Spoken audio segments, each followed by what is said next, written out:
Welcome to This Week in East Brunswick. Local campaigns are gearing up for November's elections, and this week Channel 8 introduces the candidates with excerpts from two forums, one featuring the mayoral candidates and one with the candidates for town council. We'll also have highlights from the Kiwanis Club's 30th annual Antique Auto Festival held on Sunday. And we'll see the dedication of East Brunswick's new post office on Cranberry Road. We'll also hear about the new play at Playhouse 22. Regular features include a quiz to test your general knowledge of animals on your pet doctor, and a review of the council meeting held Monday night. But first, here's a look at programming on Channel 8 as we wind up the month of September. On Monday morning at 10, Lenore Kulik emphasizes arms and abs on Look Great, Feel Great. At 10:30, Youth Services librarian Carol Phillips reads stories about beds and bedtime on Stories from the Library. East Brunswick's many parks are featured on Real Estate Quarterly Tuesday night at 7, and at 7:30 on You and Your Money, Paul Hansen checks out some CD solutions. Also on Tuesday night, Judith Lebline takes aim at bowling and baseball on Exercise the Right Choice. That's at 8 o'clock. Wednesday night's lineup includes Spotlight on Education at 7:30 with an overview of the school system, and 18 at 8 o'clock, highlighting the peer leadership program at East Brunswick's Votech.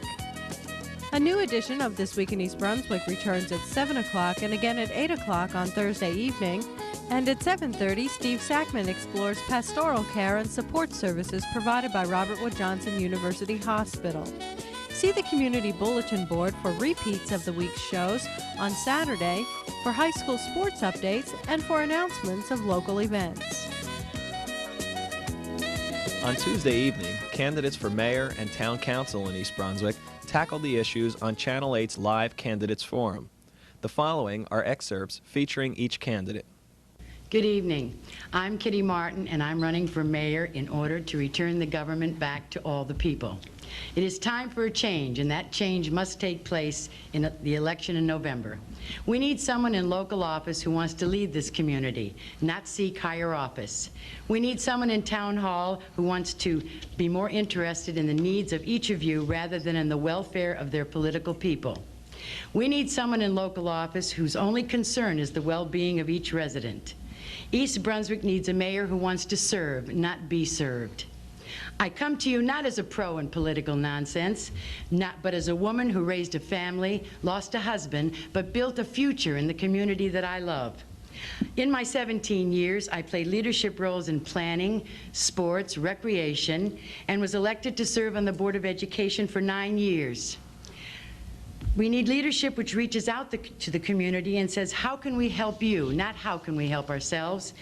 By voting East Brunswick Democrat, you will be restoring the power of the government back to the people of East Brunswick.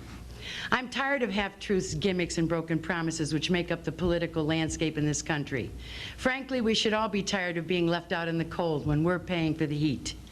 We need a mayor who puts the people first and all considerations second. I want to meet you and know each and every one of you. I want to be there for you, serve your needs, and to protect your future.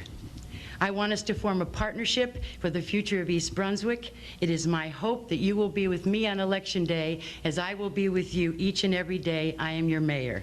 We have no time left for failure if this township and our country is to prosper once again. As your mayor, I will gather my strength from the voice of the people, and with your support and Larry Sachs and Ernie Feist on the council, we can make a difference for you and for the community. I ask you now to give me that opportunity by electing Kitty Martin, mayor of the Township of East Brunswick. Thank you. Thank you. The next candidate seeking to represent you as the mayor of East Brunswick, Republican Ira Oskowski. Good evening, East Brunswick residents. First, I would like to take this opportunity to express my thanks to the East Brunswick Public Library, Municipal Access Channel 8, and Regis Sloan from the League of Women Voters for providing this valuable program for the residents of East Brunswick. It allows the residents of our township to make the right and educated decision on Election Day. 4 years ago in 1988, you, the residents of East Brunswick, elected me to serve you. Remember, prior to that time, the township was in a tailspin from the prior Democratic administration, which I must say my opponent in this election, Kitty Martin, was a part of.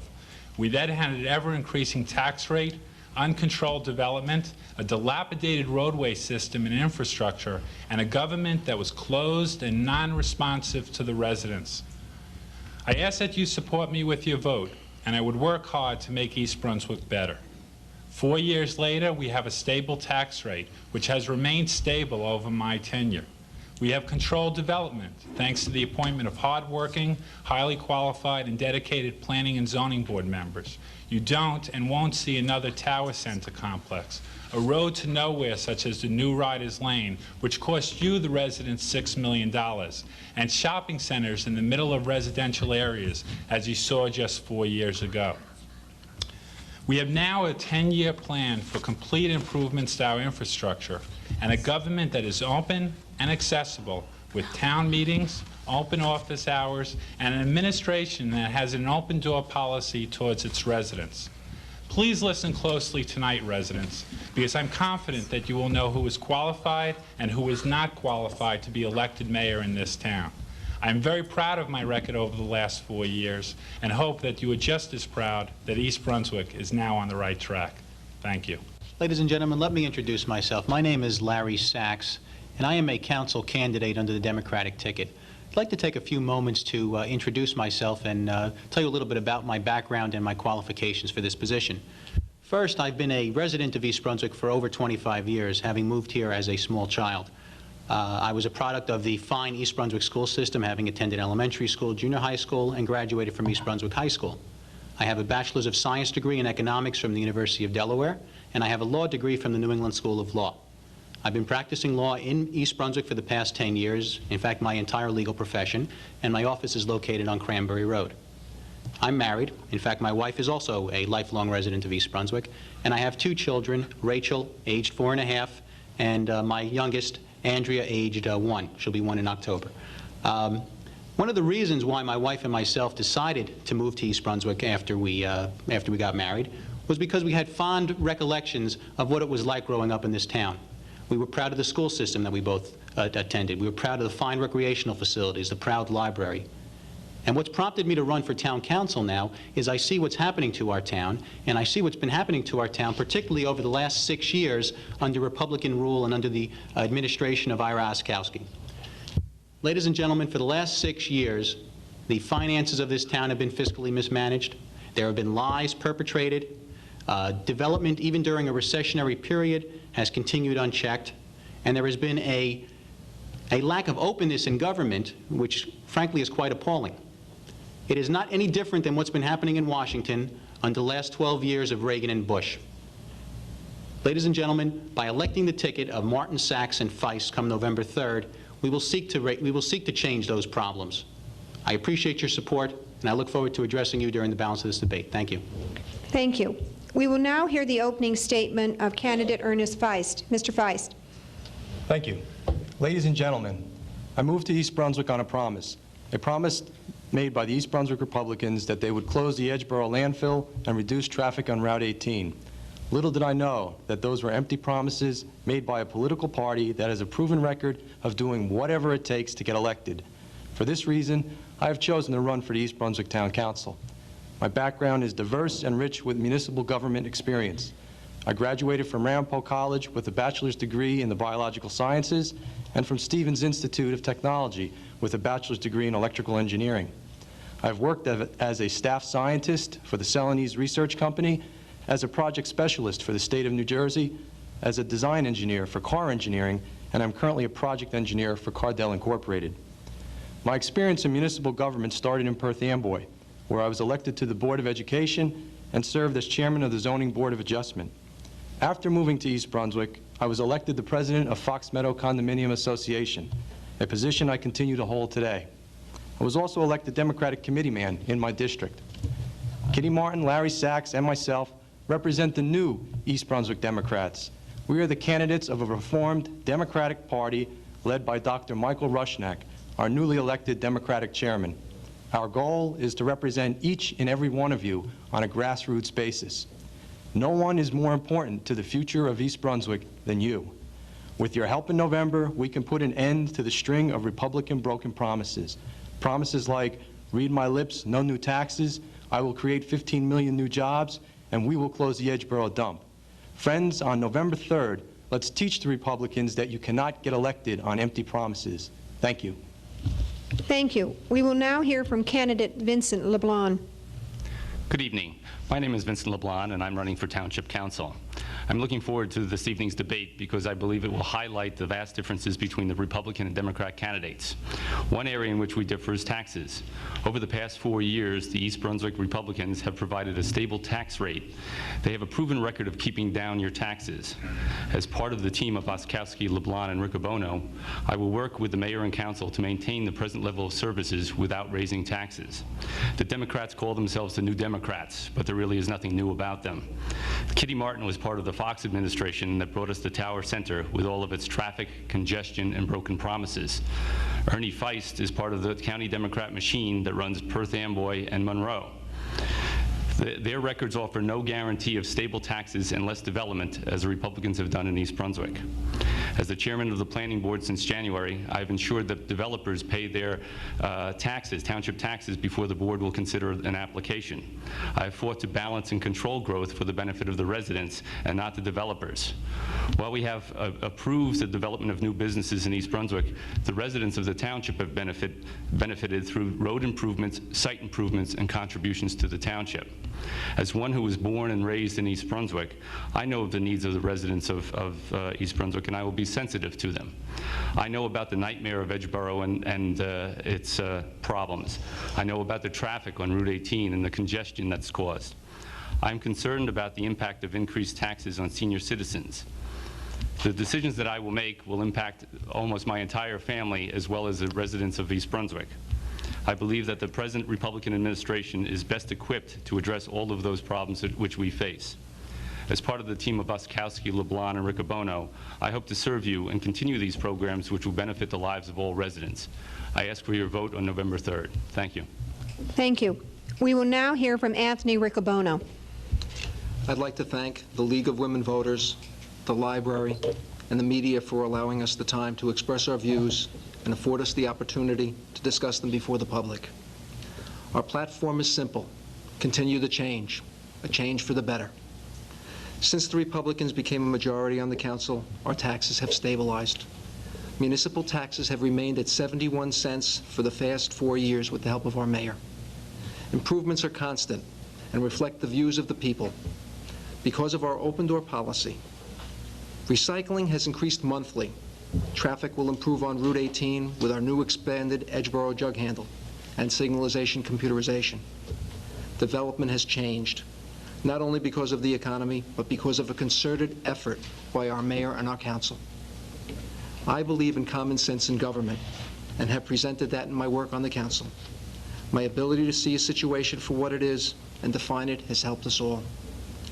One resolution I proposed stopped the unnecessary movement and reburial of trash at Edgeboro. It saved Edgeboro's immediate neighbors an odor problem and all our residents the price of fines and labor. I have acted positively on the issues. While others just point out what is wrong, I give options and make it easier for people to do the right thing. Tonight, the Republicans are here to discuss the facts, not personalities. We know the issues because we have open meetings and we've gathered with concerned citizens, listened to what the people had to say, and acted on their behalf. For the past 9 months, I have been given the honor of representing the people of East Brunswick on the council. I hope that you will give us your support and allow us to work for you. Thank you. During the forum, questions were asked of the candidates by Home News reporter Beth Reinhard and Sentinel reporter Darren Smith. The forum's moderator was Regis Sloan. At the new East Brunswick Post Office this week, the blue ribbon was cut and local township and postal dignitaries officially dedicated the building. Several employees and township representatives were on hand to learn about the new 32,000 square foot facility, which opened for business in June. Postmaster Steve Letty proudly talked about the building. Today is a dedication of the East Brunswick Post Office. We appreciate all of you being here to attend with our ribbon cutting ceremony. We finally moved into a new building after many, many years of working in a very small, crowded facility. It's a much nicer building for our customers, a much nicer building for our employees. Now that we have a building that's capable of doing the job we need to do, we plan to improve service better in East Brunswick. We want to give the best service we can. We've tried to improve the window service. We have a contract station. We have a lot of things going. We increased our stamps by mail. In many ways, we want to serve the town better. But today, we're just here to cut the ribbon on the building, which we just did. To welcome the town people to the building. There's an open house tomorrow from 10 to 4 for everybody in the town. Anybody wants to attend. Tomorrow, we'll be giving tours and running the automated equipment we have, showing exactly how it works, showing people in the town just where, when the letter comes in East Brunswick, where it goes, all the way out to when it leaves this building and go to their house. So what we want to do is share it with the town. It's a beautiful town. Now it has a beautiful post office in it. Mayor Ira Oskowski talked about the cooperation of the Postal Service and the Township. I want to really thank again the United States Postal Service for putting this facility in East Brunswick. We're going to be very, very proud of this facility. I'll tell you, as far as the elected officials are concerned, we are happy that the decision was made to move such a premier facility here. I think the postmaster mentioned to me this was 15,000 times bigger than the old facility, or at least it seems that way. You know, there are plenty of room. As far as the service for the residents, I think it's perfect, and it's going to serve the community well. I have been in discussions with the postmaster on various instances on some minor details that still have to be worked out with the facility. But overall, the people of East Brunswick are going to be proud to come here. We look forward to a good working relationship. A successful town means in a lot of cases a successful post office. And you already are right on the right track, and I'm proud to have it. There are a lot of exciting things happening in East Brunswick, and this is just the tip of the iceberg. So thank you again, and welcome to East Brunswick again.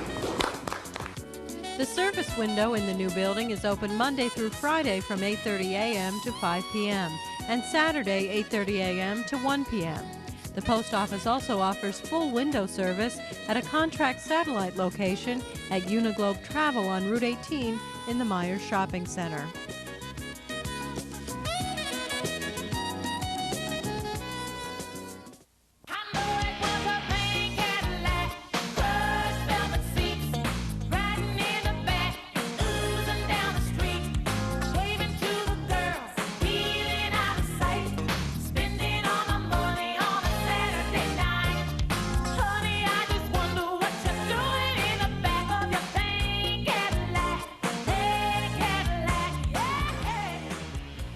Hundreds of antique autos and historic cars were showcased at the Middlesex County Fairgrounds for the Kiwanis Club's annual auto show. Gwendolyn Jones, Kiwanis Club president, talked about the show and explained who benefits from it. This happens to be the 30th year of the antique auto show put on by the East Brunswick Kiwanis Club, or the Kiwanis Club of East Brunswick. The Kiwanis Club of East Brunswick is a part of an international group called the Kiwanis International. We're a community service organization. All of the fundraising that is done by local groups the money is put back into the community to those organizations that are in need of funds and funding. Such as Girl Scouts, Brain Injured Children, Camp Daisy, the Crisis Room of the East Brunswick Aldergates Church. We do Meals on Wheels and senior meals. The Meals on Wheels organization is in New Brunswick. We also do the senior meals in East Brunswick. We were involved with the SIDS organization this year, which was a new activity for us. That activity involves sudden infant death syndrome, which is an organization that is trying to peak awareness to this particular problem with infants. We also are involved with the Adopt a Highway program, which is also new, not only for us, but for the state and for the area.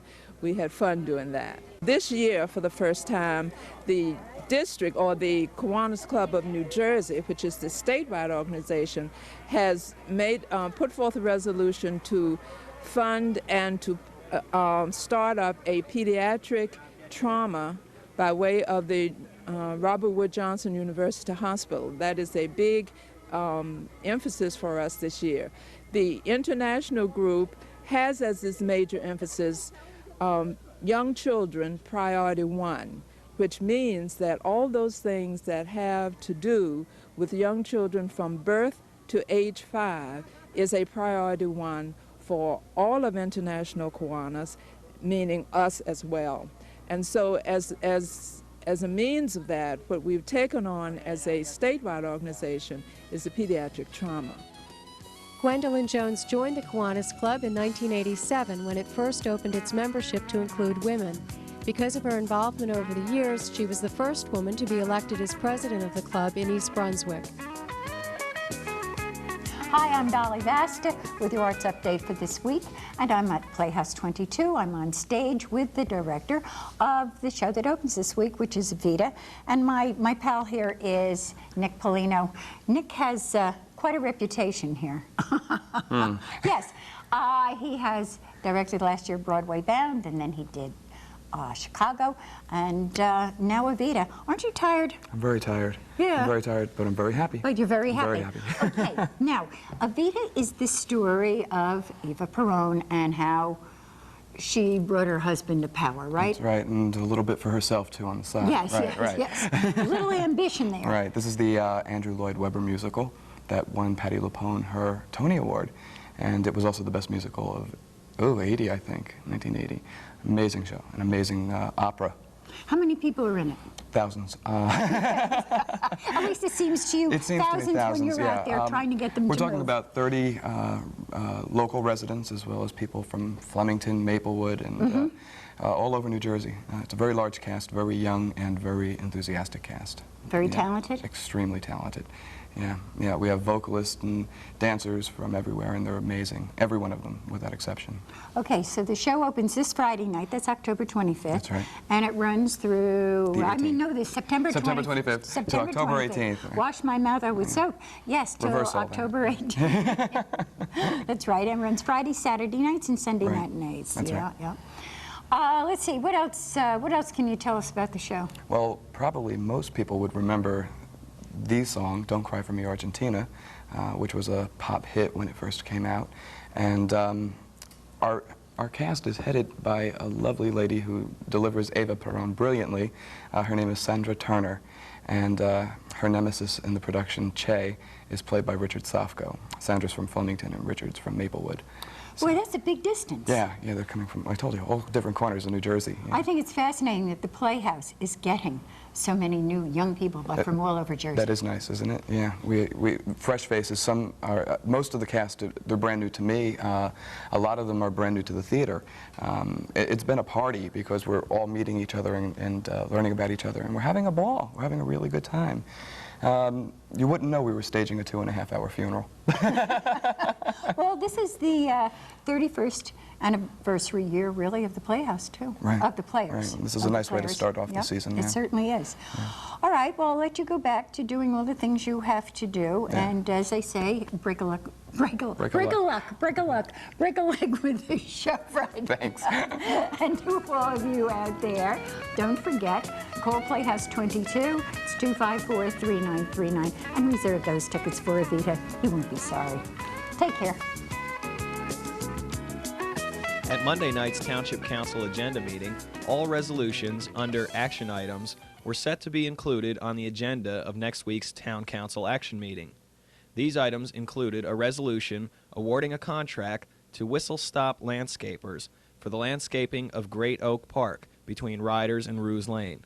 Another resolution authorized a change order to the New Brunswick Avenue paving contract, awarding an additional $15,190 to Lucas Brothers.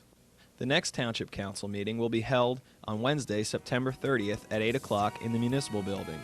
Agendas for each meeting are available at the Library Reference Desk on the Saturday prior to the scheduled meeting. For information about the Council or upcoming meetings, call the Municipal Clerk's Office at 390-6850. Hi, welcome back once again to Your Pet Doctor. I'm Dolly Vasta, host, and my co-host is... I'm Dr. Brian Johnson from the Cranberry Veterinary Hospital in East Brunswick. All right. right, what's on tap for today? Well, you haven't told me. I thought we would have a little spot quiz. We're doing this again We're today. going to do another quiz. So if you people out there have your pencils and papers, why, we'll see what we can do about letting you answer the questions also. You know, and this since has gotten very popular, and I'm not too sure whether or not it's because I always sound like somewhat of an idiot, or because they are actually getting true information. I've had several people comment that it was kind of a fun thing. It is, it is. So, okay, here we hope go. everybody has their papers and pencils. This will be just simple true-false questions, and since you're such an animal lover, I'm sure you will have all these correct. Of course, and if not, I'll insist they are anyway, so go on. Okay. First one. You can't teach an old dog new tricks. False. In other words, once they get older, it's impossible to train them. False. Okay. Husbands, maybe not, but dogs. Oh, boy. Number 2, only large beef bones are good for dogs. False. All dogs shed. False. The heat cycle in the cat is every 6 months, every 6 to 7 months. True. Vaccines are not necessary for the dogs and cats that are kept strictly indoors. False. Aspirin can safely be used in dogs and cats. False. The color in the Siamese cat is directly related to the temperature of the skin. I haven't the foggiest. Well, then we're going to consider that false. All right. Here's another good one. Tapeworms come from eating fleas.